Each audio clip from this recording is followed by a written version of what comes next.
Wai shin kam mene warakan ciwon suga? Ana iya samun waraka daga ciwon suga? Barka da warhaka. Sunana Ayuba likitan sigari, ni likita ne kuma kwararre a ɓangaren suga. Da yawan mutane masu ciwon suga sun damu kuma suna tambaya, wai shin kam mene za a yi a samu waraka daga ciwon suga? Dalilin da wannan tambayan ya yi yawa shine tsadan magani, don kuɗin da ake sayan magani ya karu ya yi yawa, kuma abun gwaji ya yi tsada. Gwaje-gwaje da likita yake bukata mutum mai ciwon suga ya yi don a gani ko shuga ya taɓa koda ya taɓa hanta shi ma ya karu. Gashi kuma wahalan tattalin arziki. So masu ciwon suga suna da wannan tambayan, wai shin kan ba a waraka daga ciwon suga?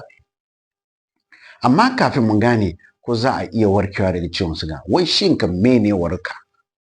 Waraka shine in mutum an baka magani don wani ciwo, kuma bayan ka samu sauki, ciwon nan baya da daman sake dawowa, shine ake kira waraka. Akwai masu kimiyya kuma masu bincike suna kokarin yi su ganin cewa an samu waraka. Kamar masu ciwon suga na rukuni ɗaya, wanda garkuwan jiki ne yake yaki da maraɗiya, yasa kuma ba a iya fidda sinadarin insulin. Masu bincike suna kokarin gani cewa sun kawo wani magani da zai hana wannan garkuwan jiki yaki da maraɗiya, amma har yanzu ba dace ba tukuna.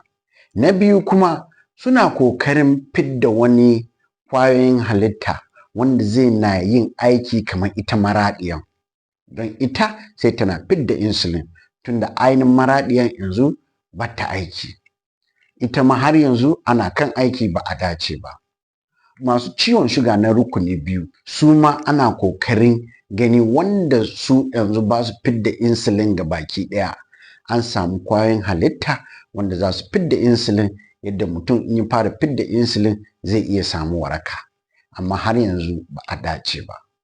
So, in ansa tambayan ku ko akwai waraka daga ciwon suga, ansan shine tukuna ba kai haka ba. Amma abin da za a iya samu shine sauki na dindindin. Mene sauki na dindindin? Sauki na dindindin shine in siganka yana da kyau na wata 3 ko fiye da haka, kuma baka kan magani, kana kiyaye abinci ne kawai kuma kana motsa jiki. Ya za a gane in shuganka yana da kyau? Sai kai wani gwajin muna kira HbA1c. Wato wannan gwajin tana duba ya shuganka ya kasance a wata 3.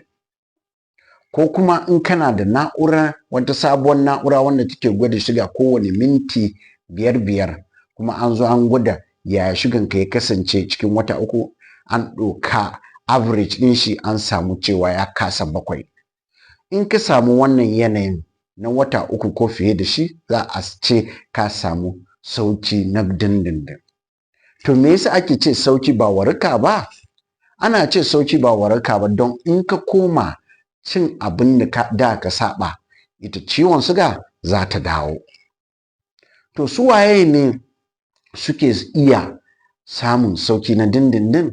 Dole ne wanda sun shirya za su kiyaye abinci, su bi dokan da likita ya faɗa. Dole ne kuma wanda sun shirya za su bi dokan motsa jiki.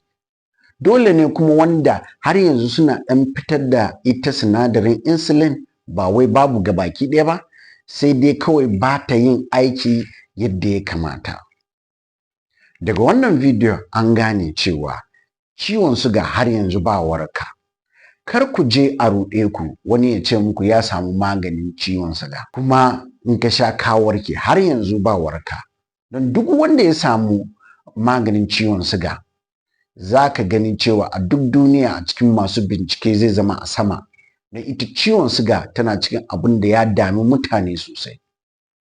So kar wani ya je baku wani magani da zai baku illa, in ba wai ya tabbatar muku cewa an yi bincike an tabbatar da karfin maganinsa ba. To in ana bincike yana ci gaba har in an samu wani sabon abu zan kawo muku bayani. In kun ji daɗin wannan bidiyon ku yi subscribe, ku clicking wannan bell ɗin yadda duk lokacin da na yi sabon bidiyo za ku gani. Na gode.